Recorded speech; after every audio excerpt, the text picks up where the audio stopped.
les bandes de Bollinger. Comment utiliser cet indicateur, comprendre à quoi il sert et comment trader avec. C'est ce que nous allons voir dans cette vidéo. Donc tout d'abord, la première chose que nous allons faire, c'est installer l'indicateur des bandes de Bollinger. Pour ça, on va dans Indicateur et on va taper Bollinger. Il se trouve ici, bande de Bollinger, bande de Bollinger. Voilà, vous l'appelez comme vous voulez. Nous allons laisser la configuration de base, nous n'allons pas bouger, d'accord? La configuration de base est parfaite, donc on laisse telle qu'elle. Donc les bandes se représentent comme une sorte de canal, donc qui suit le prix. On voit que ça suit le prix, hein. Peu importe le prix fait, les bandes le suivent, encore, on le voit ici, hop, ça suit. Et donc vous avez trois lignes, vous avez la ligne du milieu, la ligne du haut et la ligne du bas. Donc la ligne du milieu c'est quoi? C'est une moyenne mobile de 20 périodes. Donc qu'est-ce que ça veut dire? C'est une moyenne mobile simple, c'est un calcul mathématique qui calcule la moyenne de prix des 20 dernières bougies et la représente graphiquement par une ligne. C'est celle que vous voyez ici, celle du milieu. La ligne du dessus et la ligne du dessous, on appelle ça un écart type. Un écart type de plus 2 pour la ligne du dessus et un écart type de moins 2 pour la ligne du dessous. Donc un écart type, qu'est-ce que c'est? C'est en gros la dispersion du prix par rapport à la moyenne mobile médiane. Vous voyez ça comme un fusil à pompe par exemple, quand vous tirez, sur les plombs qui sortent du canon se dispersent au fur et à mesure de la distance. Et là c'est la même chose avec ces deux écarts, ce qui représente du coup une bande. Vous avez une bande basse qui représente une tendance baissière et vous avez la bande haute qui représente la tendance haussière. À savoir qu'il est admis que si vous touchez la bande basse, ça veut dire grosso modo que le prix pourrait être en survente. Et si vous touchez la bande haute, ça veut dire que le prix pourrait être en surachat. D'accord? Vous allez voir que c'est pas aussi simple que ça. Il faut bien comprendre quelque chose, c'est que c'est un indicateur qui est utilisé pour mesurer la volatilité. On ne l'utilise pas vraiment pour trader en signal d'achat et de vente parce que ça fournirait beaucoup trop de faux signaux. Donc on l'utilise plutôt pour mesurer la volatilité. Et comment elle se mesure?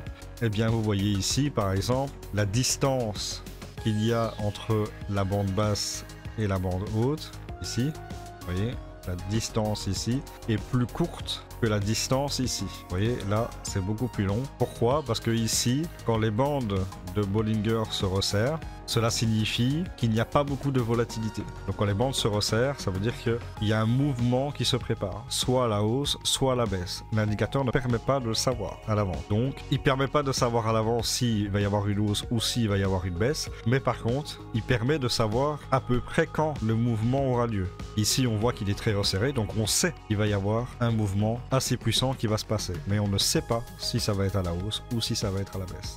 À l'inverse, quand les bandes sont très écartées comme ça veut dire qu'il y a une forte volatilité. Et là, on peut le voir puisque on a eu tout ce mouvement aussi. Tout ce mouvement-là, on l'a eu parce qu'il y a eu une forte volatilité, donc les bandes de Bollinger s'écartent et puis elles se resserrent. Donc c'est comme ça que fonctionne cet indicateur. Alors il faut savoir qu'un prix qui reste longtemps collé à la bande supérieure, comme ici, on voit qu'il reste collé à la bande supérieure, après il baisse, okay. Mais quand un prix reste longtemps collé à la bande supérieure, ça veut dire qu'il y a une forte volatilité et donc il y a une forte tendance à la hausse. Donc généralement, quand ça reste collé comme ça, et que vous avez pris un long bas, ici là, ça a touché la bande inférieure, donc ça pourrait être un signal d'achat, hop.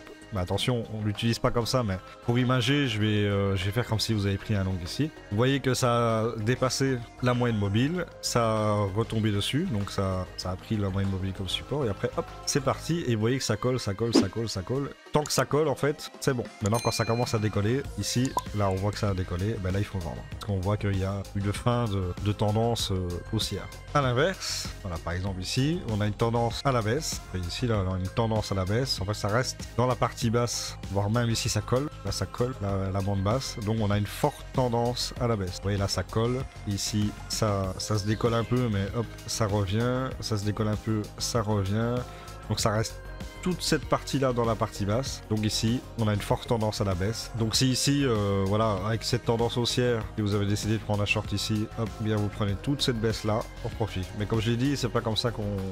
c'est difficile de faire des gains en tradant comme ça, c'est difficile. Donc pour arriver à trade avec cet indicateur, on va utiliser un autre indicateur parce qu'on peut pas l'utiliser comme ça. Regardez, un exemple simple. Quand le prix va latéraliser, par exemple ici, il a commencé un range et généralement quand on est sur un range, on a les bandes de Bollinger qui se resserrent et après on a une explosion de prix soit à la hausse soit à la baisse. Si vous décidez qu'à partir du moment où il touche les bandes basses, ok c'est un long, et qu'à partir du moment où il touche les bandes hautes, ok c'est un short, et là on a un problème. Regardez, vous arrivez ici, hop, là il touche les bandes hautes. Là si vous prenez un short, vous êtes pas bon, d'accord? Donc c'est pas parce qu'il touche que hop, faut prendre un long. Ici, il a touché les bandes basses, prenez un long. Non, mais du coup, il est baissé là. Vous mettez un stop loss un peu plus bas, votre stop loss est pris et votre trade n'est pas valide. Vous perdez de l'argent. Donc pour ça, on va utiliser un autre indicateur et on peut le combiner par exemple avec le RSI. Par exemple. Donc on va installer le RSI. Vous pouvez bien entendu utiliser d'autres indicateurs comme les moyennes mobiles ou le MACD par exemple, ça fonctionne très bien. Nous on va utiliser le RSI. En plus ça tombe bien parce que j'ai une vidéo formation sur le RSI dans la playlist, donc n'hésitez pas à aller le voir si vous ne savez pas comment l'utiliser. Donc comment savoir finalement à quel moment il faut prendre un long et à quel moment il faut un short et à quel moment on peut stopper notre long et stopper notre short, mais en fait c'est grâce au RSI qu'on va pouvoir le faire. Le RSI donne des zones de survente et de surachat.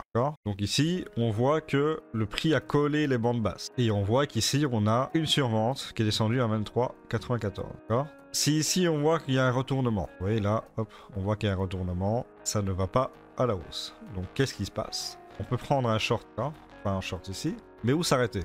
Est-ce qu'on s'arrête ici quand il touche la bande basse et puis voilà? On peut aussi attendre la survente ici et sortir notre trade une fois qu'il est en survente. Vous pouvez aussi acheter la survente, vous décidez d'acheter la survente et hop, vous prenez derrière un petit pourcentage sympathique, pas grand chose, hein, un petit 2%, voilà. Ici, vous voyez que ça se resserre, donc vous savez qu'il va y avoir un mouvement, mais vous ne savez pas s'il va être haussier ou baissier, à ce moment-là, vous ne le savez pas. Et on va regarder, hop. Ici, vous voyez que ça se resserre fortement.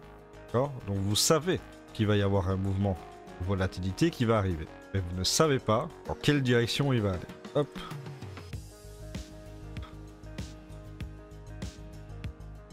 Regardez.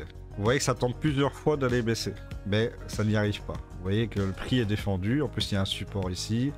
Un support ici. Donc ça a l'air de tenir. Et les bandes de Bollinger sont plutôt serrées. Donc on pourrait s'attendre, vu que ça tient, que le prix est défendu, à ce que ça aille dans l'autre sens. Donc qu'est-ce que vous allez faire ici? Vous allez prendre un long. On prend une position longue, vous voyez la clôture, vous mettez votre stop loss ici en dessous et vous allez chercher.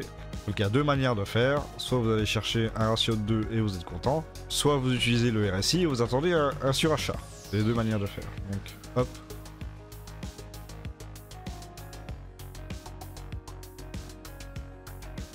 Donc là vous avez gagné votre trade, vous êtes content. Et vous voyez que sur le RSI, on est à 60, il reste un petit peu de rab. Parce qu'il faut savoir quand même qu'il a ici, comme les bandes sont resserrées, vous savez qu'il va y avoir un mouvement. Et là, bingo, hop, vous êtes dans le bon sens, donc du coup, tant mieux, ça monte. Et vous voyez qu'ici, les bandes, elles s'écartent. Vous voyez là? Là, ça s'écarte. En haut, en bas, ça s'écarte. Donc ça veut dire qu'il y a une grosse volatilité. Donc c'est un mouvement intéressant, on peut continuer. Donc ça continue de monter, ça monte. Là, on voit clairement que les bandes s'écartent de plus en plus. Donc, c'est super. Le mouvement aussi est là. Et là, attention, on commence à être tout doucement en surachat. Donc, dans cette zone ici, on fait attention. Voilà. Ici, regardez. Là, vous êtes en surachat. Moi, ici, je vends. Ici, je vends, je ne prends pas la tête. Bon, j'ai eu mon mouvement haussier. Donc, je suis arrivé ici.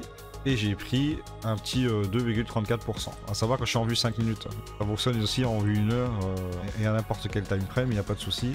Ça fonctionne partout. Donc moi ici je vends parce que je suis en surachat. J'ai pris mon mouvement haussier, je suis content. C'est très bien. Sachant que généralement, quand ça va chercher un mouvement haussier, ça va lisser en fait le bas des bandes et après hop, ça part. À l'inverse, ça lisse le haut des bandes et après hop, ça. Généralement, ça fait pas tout le temps ça, mais c'est vrai que c'est quelque chose que j'ai remarqué avec le long terme, avec l'expérience. J'ai des mouvements que tu repères un petit peu. Faut quand même se rendre compte que plus tu vas passer du temps devant un graphique, plus ça va être intéressant pour toi. Tu vas acquérir de l'expérience et tu vas commencer à avoir des patterns qui se répètent de plus en plus souvent. Et au bout d'un moment, tu comprends que ce genre de pattern-là, en fait, ça va, allez, on va dire à 80%, ça va dans le bon sens. Pas toujours le cas, hein. Il peut y avoir exactement la même configuration ici, et paf, une mauvaise statistique, t'as pas regardé ta macroéconomie, mauvaise statistique, boum, ça crache. Ça fait partie des 20% où ça foire, tu peux avoir le BTC qui crache à ce moment-là, pour une news X ou Y, il peut tout se passer. Mais c'est vrai que généralement, quand tu commences à comprendre les patterns, et avec l'expérience, tu commences à les voir un petit peu partout, parce qu'au final ça fait toujours à peu près les mêmes patterns. C'est pour ça qu'on a des patterns de tasse séance, de double bottom, de triple bottom, de double top, d'épaule tête épaule, etc. Donc, parce que c'est des patterns qui reviennent souvent. Bah là c'est la même chose, les patterns avec les bandes de Bollinger, généralement ça lisse le bas, hop ça monte, ça lisse le haut, hop ça descend. Généralement, c'est pas toujours le cas, donc faites attention. Donc on le voit ici, voilà, ça lisse le haut et après boum ça descend. Regardez ici, là, c'est resserré, ça lisse le haut, boum ça descend. Voilà, ce genre de truc là, c'est assez récurrent. Donc c'est comme ça que ça fonctionne. Évidemment, les bandes de Bollinger, comme je l'ai dit, ne s'utilisent pas tout seul. Donc utilisez-le avec un autre indicateur, soit un RSI, soit un MACD, ça fonctionne aussi. Moi je l'utilise avec un RSI, en plus ça tombe bien parce que j'ai une vidéo formation dans la playlist comme je vous l'ai dit. Donc comme ça c'est complet pour vous et c'est pour ça aussi que j'ai utilisé le RSI. Donc voilà, ce sera tout pour moi, je ne pense pas avoir d'autres choses à dire dessus. Il me semble avoir tout dit, donc voilà. Merci en tout cas d'avoir regardé cette vidéo, je vous dis à la prochaine pour une autre vidéo formation, et sur ce, je vous laisse à la prochaine pour une nouvelle vidéo. Ciao!